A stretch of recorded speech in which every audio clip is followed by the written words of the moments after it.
Моя волшебная, сегодня расклад будет для тебя. Если ты подписан на мой аккаунт Мария Эзотерика, оставайся со мной и следи за развитиями событий.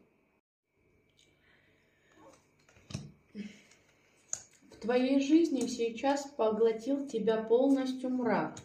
Ты чувствуешь себя очень болезненно, одиноко. У тебя выходит карта отшельника. Что это значит? Это идет значение того, что, скорее всего, в твоей личной жизни сейчас происходит полнейший бардак и переворот. На твоем пути вступили очень много проблем, которые ты не в силах исправить. Эти проблемы самостоятельно. Тебе нужна помощь. И помощь уже перед тобой. У тебя есть прямо сейчас шанс обратиться ко мне на полную диагностику и консультацию. Если ты обратишься ко мне, ты получишь в свою жизнь очень много гармонии и избытка благополучия. Прямо сейчас у тебя есть возможность написать мне на WhatsApp.